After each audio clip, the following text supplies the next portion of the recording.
इस वीडियो में हम बात कर रहा हूँ एसी वालहल्ला की स्टोरी के बारे में टू गिव यू गाइस एक simple clear recap of the story and जो एंडिंग है वो मैं साथ में ही एक्सप्लेन कर दूंगा। And oh boy we have lot to unpack, so let's start. And obviously complete spoiler warning ahead. अगर आपने अभी तक एपिलॉग सीक्वेंस या एस्गार्ड या योटुनहेम कंप्लीट नहीं किया तो यहाँ मैं सब कुछ स्पॉइल कर दूंगा and you have been warned.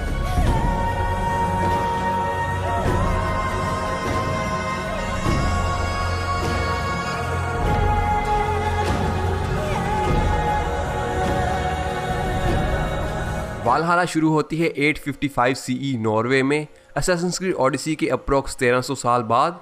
यहाँ नॉर्वे के एक इलाके में दो रेवन क्लैंस मर्ज होकर एक किंग चुनती हैं नेम्ड स्टर्बियॉन।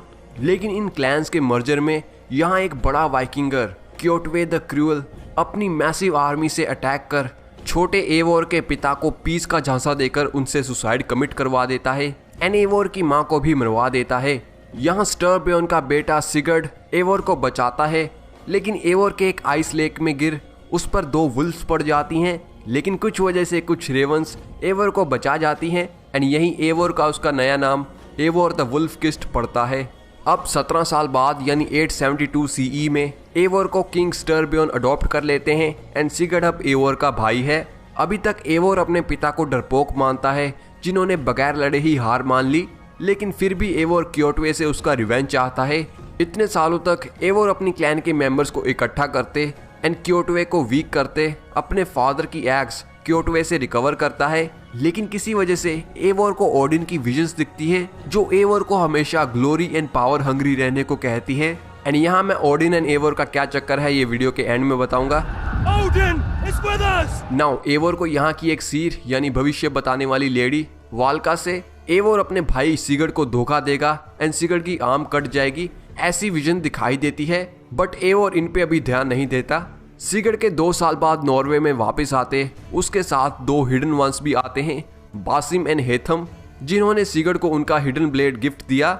लेकिन सिगर्ड ये एवोर को दे देता है एंड एवोर इसे उसकी कलाई के ऊपर पहनता है। नाउ हिडन वंस भी यहाँ क्योटवे को मारने आए हैं क्योंकि क्योटवे एक ऑर्डर ऑफ एंशिएंट्स का मेंबर था एंड सबके गोल्स अलाइन होते एवोर एंड टीम आधी आर्मी से क्योटवे के फोर्ट पर अटैक करने का प्लान बनाते हैं, जिससे सिगर्ड के पिता स्टर्बियॉन मना कर देते हैं। बट नॉर्वे का एक और बड़ा किंग हैरल्ड अपनी आर्मी स्टर्बियॉन को ऑफर करता है एंड एवोर एंड टीम क्योटवे के फोर्ट पर हमला कर देते हैं। हिडन वंस का हेथम क्योटवे को असैसिनेट करने की कोशिश करता है बट फेल हो जाता है एंड एवोर अपने माता पिता का बदला लेते क्योटवे को एक फाइट में हराकर मार देता है। बट क्योटवे का बेटा अभी जिंदा है जिसे किंग हैरल्ड नॉर्वे से निकाल देते हैं।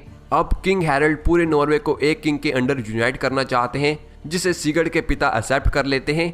यानी अब सिगर्ड अपनी क्लैन का किंग नहीं बन पाएगा। इस डिसीजन से नाखुश एंड न्यू होराइजन्स को डिस्कवर करने के लिए सिगर्ड, एवोर एंड सिगर्ड की वाइफ रैंडवी रेवन क्लैन के अंडर इंग्लैंड में अपना न्यू सफर शुरू करने जाते हैं। नाउ प्रेजेंट डे नवंबर 2020 में लेला हसन अपने एनिमल्स से ब्रेक लेती है एंड पता लगता है कि लेला, शॉन एंड रेबेका को नॉर्थ अमेरिका में किसी अननोन तरह की वॉइस से एवोर के कंकाल का पता लगा।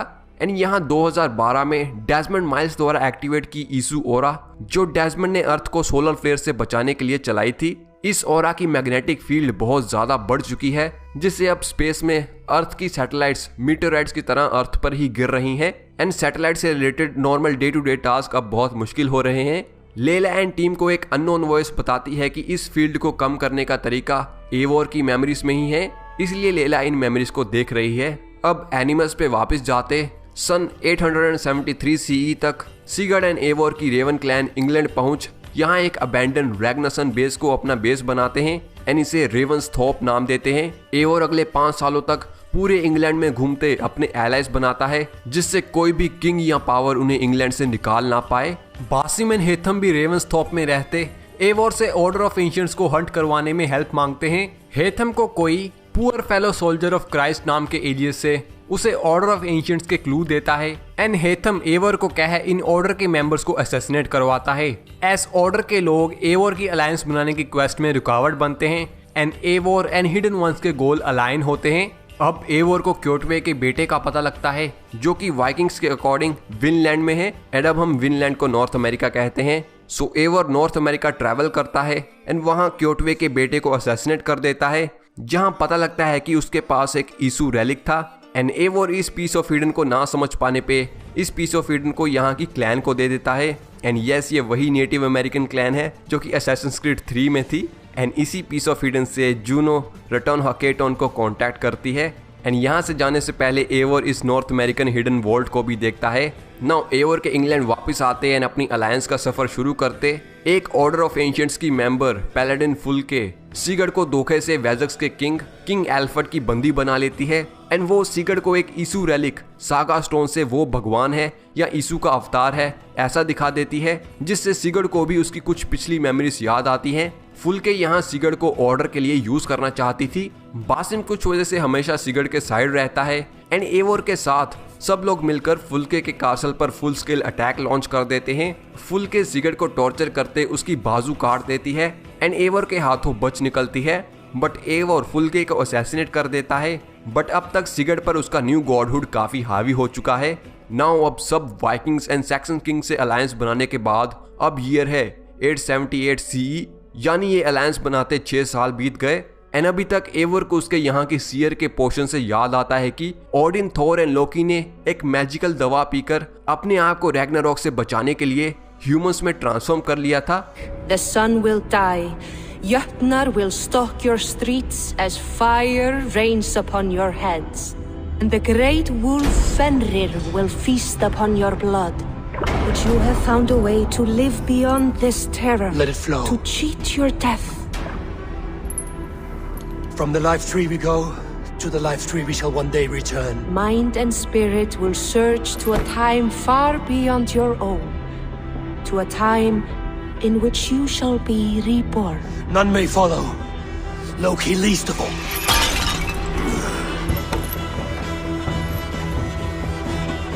It is done. Time to face our end.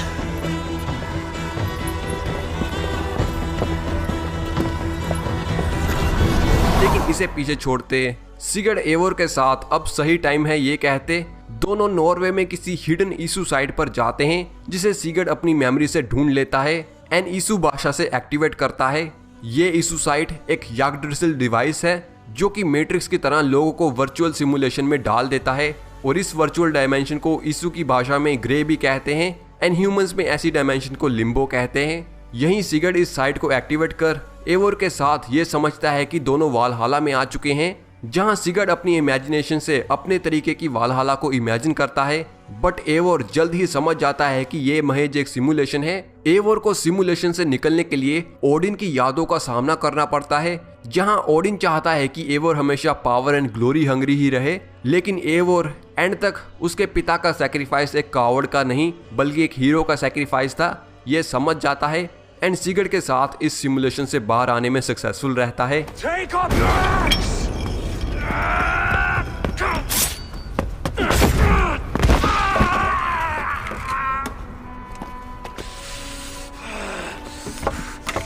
Coward of cowards!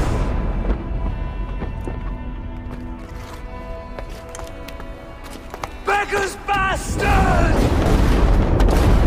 Stand and face me, you feeble-down thrall!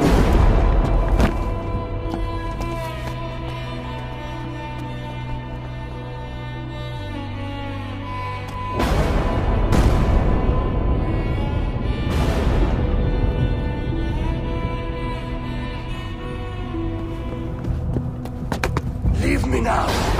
You are nothing.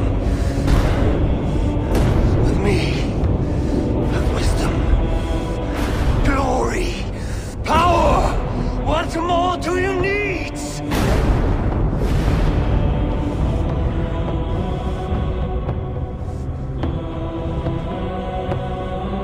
Everything else. इस सिमुलेशन से बाहर आते ही बासिम सिगर्ड को ट्रैक करते सिगर्ड को मारना चाहता है, क्योंकि एवोर एंड सिगर्ड ने अपने पिछले जन्म में बासिम के बेटे के साथ मिस ट्रीटमेंट किया था।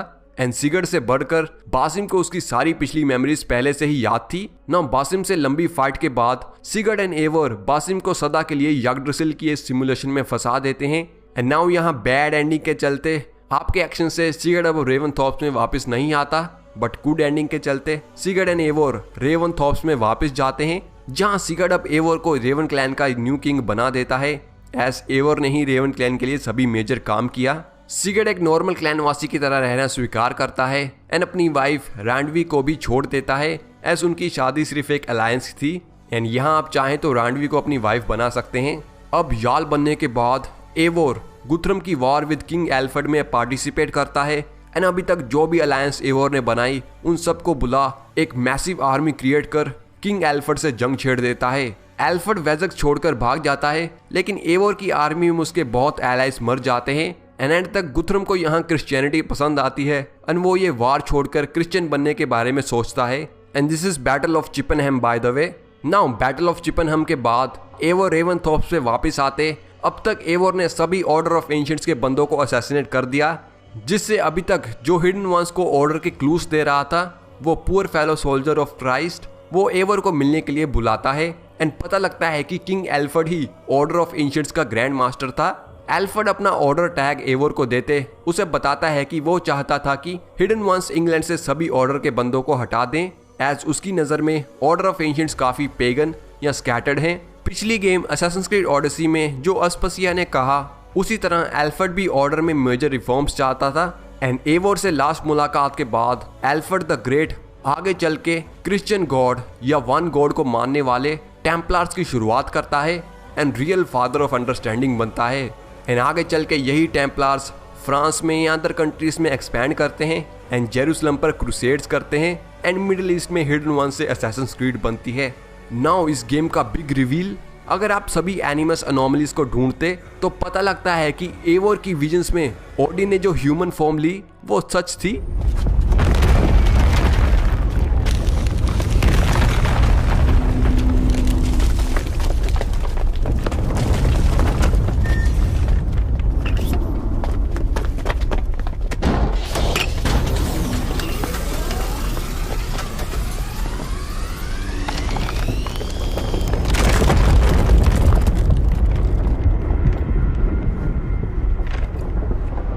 Let it flow.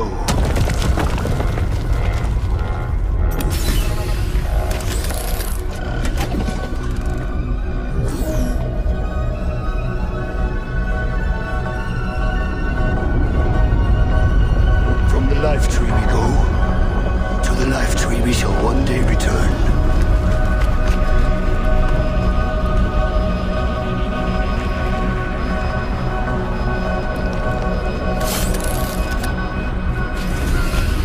None may follow. Loki least of all.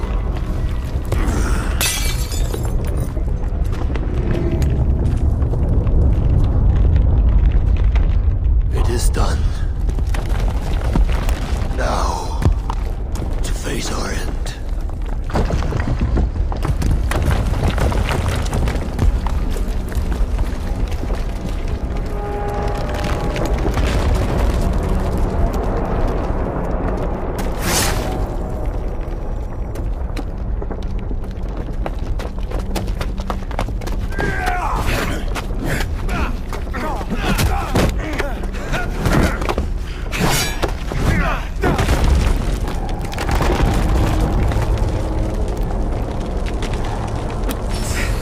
I will find you, Dead One, on the far side of our doom.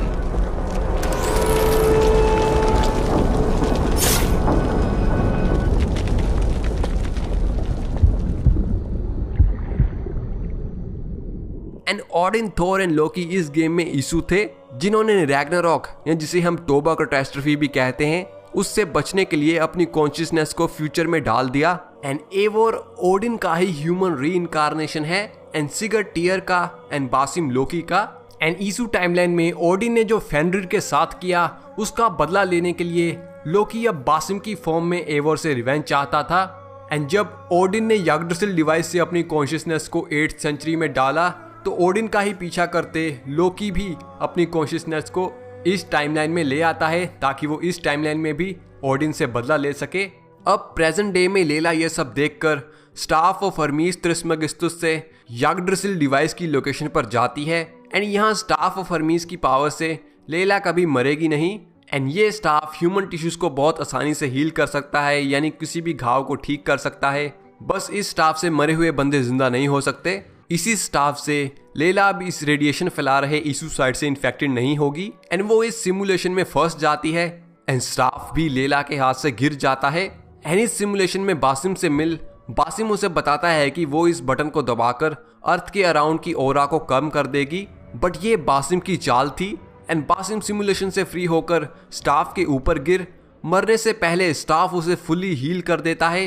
And यहाँ पता लगता है कि स्टाफ के अंदर ईसू एलिथिया लोकी यानी बासिम के चाहने वाली थी and I am not sure कि एलिथिया ही एंगर बोदा है कि नहीं। मे बी एलिथिया एंगर बोदा का ही दूसरा नाम हो या फिर लोकी ने एलिथिया नाम की लड़की से भी प्यार किया हो, I don't know that. Now Aletheia ने ये मास्टर प्लान बनाया लोकी को इस टाइम में जिंदा रखने का एंड एलिथिया ने लैला को सिर्फ एक टूल की तरह यूज किया इस स्टाफ को यहाँ तक लाने के लिए। अब सिमुलेशन के अंदर लैला को यहाँ डेस्मंड माइल्स मिलता है जो अब रीडर के नाम से जाना जाता है एंड वो ग्रे में बिलियंस अपॉन बिलियन टाइमलाइंस को स्टडी कर रहा है जिससे वो अर्थ को फिर से बचा सके। डेस्मंड लैला को बताता है कि अब स्टाफ उसके हाथ में नहीं है एंड वो बहुत जल्द रेडिएशन का शिकार हो जाएगी एंड लैला अपना एंड स्वीकार करते इसी ग्रे में रह डेस्मंड के साथ ऐसी टाइमलाइन ढूंढती है जहां ह्यूमंस को ईसू की ऑरा की जरूरत ना पड़े एंड ह्यूमैनिटी खुद को बचा सके। एंड यहाँ ग्रे में रहने वाले लोग ह्यूमन टेक्नोलॉजी से इनक्रिप्टेड कम्युनिकेट कर सकते हैं एंड लैला अपनी स्टेट शॉन एंड रेबेका को बता देती है।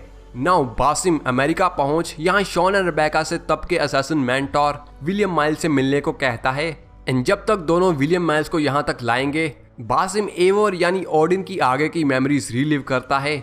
सो गाइस ये थी स्टोरी असैसिन्स क्रीड वालहल्ला की एंड नाउ असैसिन्स क्रीड वालहल्ला की स्टोरी अब आगे कंटिन्यू होगी। अभी फ्रांस डीएलसी भी आएगी एंड अभी के लिए इतना ही। आपके सभी सेंसिबल क्वेश्चन का जवाब आपको कमेंट सेक्शन में मिलेगा। इसी के साथ मैं आपसे मिलता हूँ अपनी नेक्स्ट वीडियो में।